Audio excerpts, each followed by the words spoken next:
Class 10th के प्यारे बच्चों, कैसे हैं आप लोग? आई होप आप सब मस्त होंगे और अपनी लाइफ को अच्छे से एंजॉय कर रहे होंगे। तो बच्चा, इस वीडियो में हम करेंगे exercise 11.1 of class 10th NCERT mathematics. और इससे पिछली वीडियो में हमने करा था इंट्रोडक्शन ऑफ एक्सरसाइज 11.1। ठीक है, और यहाँ इस एक्सरसाइज में हम क्वेश्चन नंबर 1 से लास्ट तक एक एक क्वेश्चन सॉल्व करेंगे। उससे पहले बेटा एक बार हम रिकॉल कर लेते हैं कि हमने इंट्रोडक्शन एक्सरसाइज में क्या पढ़ा था।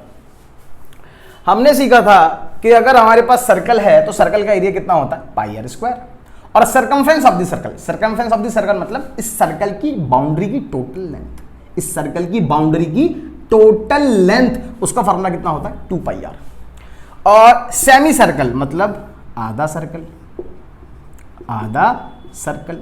सेमी सर्कल का एरिया कितना होता है, तो एरिया ऑफ सेमी सर्कल होता है पाई आर स्क्वायर अपॉन में 2, पाई आर स्क्वायर अपॉन में 2, सर्कल का आधा। और पेरीमीटर ऑफ सेमी सर्कल कितना होता है, तो यहां से यहां तक ये कितना हो गया भाई, यहां से यहां तक ये तो पाई आर हो गया, प्लस में ये 2r, प्लस में 2r। तो पेरीमीटर ऑफ सेमी सर्कल कितना हो गया, पाई आर प्लस 2r।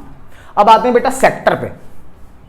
तो ये जो दो रेडियस और आर्क के बीच में रीजन आ रहा है, इसे हम क्या बोलते हैं, सेक्टर।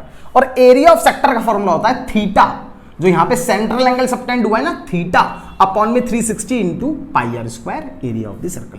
अब एक बात देखो बेटा, ये वाला जो सेक्टर है माइनर सेक्टर है, ये वाला मेजर सेक्टर है, तो area of minor sector plus में एरिया ऑफ मेजर सेक्टर क्या होगा, एरिया ऑफ सर्कल होगा।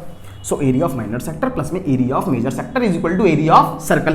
तो अगर मेरे को एरिया ऑफ मेजर सेक्टर का वैल्यू निकालनी है तो मुझे एरिया ऑफ सर्कल में से क्या सब्ट्रैक्ट करना पड़ेगा, area of minor sector subtract करना पड़ेगा। बात समझ आई? चलो जी। अच्छा, एरिया ऑफ सेगमेंट, तो सेगमेंट क्या होता है भाई, ये अपनी कॉर्ड है, ये भी ठीक है ना, ये कॉर्ड है। तो कॉर्ड और आर्क के बीच में ये जो रीजन आ रहा है ये क्या है, सेगमेंट है। ऐसे देख लो दोबारा, मान लो ये सर्कल है और ये अपनी कॉर्ड है, तो कॉर्ड ने सर्कल को 2 सेगमेंट में डिवाइड कर दिया। ये मेजर सेगमेंट है बड़ा वाला और ये माइनर सेगमेंट है।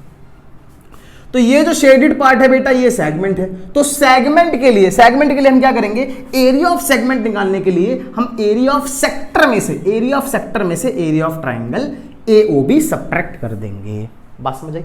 चलो जी।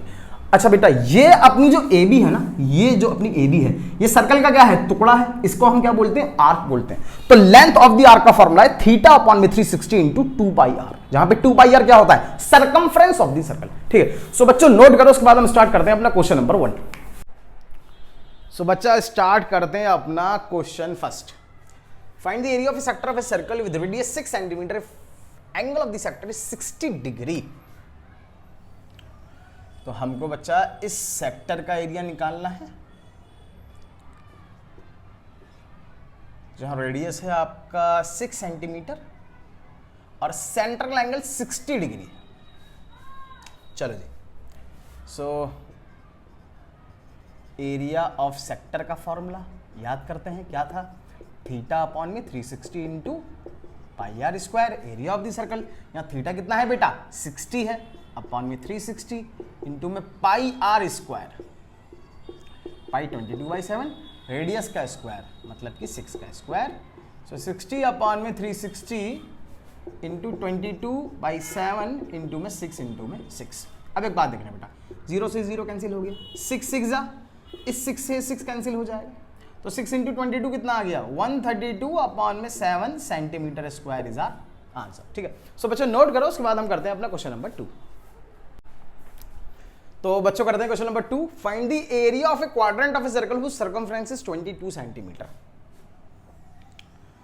तो एक सर्कल है बेटा, उस सर्कल में भी ना हमें क्वाड्रेंट का एरिया निकालना है, उस सर्कल के क्वाड्रेंट का। क्वाड्रेंट क्या होता है, क्वाड्रेंट वो सेक्टर होता है जिसका सेंट्रल एंगल 90 डिग्री होता है। मतलब ऐसा सेक्टर जिसका सेंट्रल एंगल कितना होगा, 90 डिग्री होगा। तो इस पर्टिकुलर सेक्टर को इसको हम क्या बोलते हैं, क्वाड्रेंट बोलते हैं, है ना। मतलब ये इतना पोर्शन क्या होगा, क्वाड्रेंट होगा। तो हमें circumference of the circle given है 22 सेंटीमीटर। सो सर्कमफ्रेंस बच्चा अपना 22 सेंटीमीटर है। सर्कमफ्रेंस का फॉर्मूला क्या होता है भाई, 2 pi r is equal to 22। तो 2 इंटू 22/7 इंटू में आर इज इक्वल टू कितना आ गया, 22 आ गया। So radius is equal to 7 यहाँ चला जाएगा, 7 इंटू 22 अपॉन में 2 इंटू 22। भाई ये दोनों नीचे आ गए डिवाइड के लिए, 22 से 22 कैंसिल आउट, रेडियस आ गया 7/2। चलो जी, सेंट्रल एंगल कितना है बेटा? भाई सेंट्रल एंगल थीटा 90 डिग्री है और रेडियस है हमारा 7/2 सेंटीमीटर रेडियस आ गया। तो एरिया ऑफ क्वाड्रेंट कैलकुलेट करते हैं। तो एरिया ऑफ क्वाड्रेंट होगा बेटा, क्वाड्रेंट भी सेक्टर है, समझाया मैंने अभी आपको, है ना, वो सेक्टर जिसका सेंटर एंगल कितना होता है 90 डिग्री होता है। तो थीटा 90/360 इंटू में पाई आर स्क्वायर। सो 90/360 हो गया बच्चों और पाई हो गया 22/7 इंटू में रेडियस कितना है 7/2 इंटू 7/2। साथ में साथ को उड़ा दिया, 0 से 0 कैंसिल, 9 4 जा, 2 2 जा 2 11 जा, तो कितना आ गया बच्चा 77 अपॉन में 2 2 जा 4 2 जा 8 सेंटीमीटर स्क्वायर आराम से। ठीक है, सो नोट करो, उसके बाद हम स्टार्ट करते हैं अपना क्वेश्चन नंबर 3।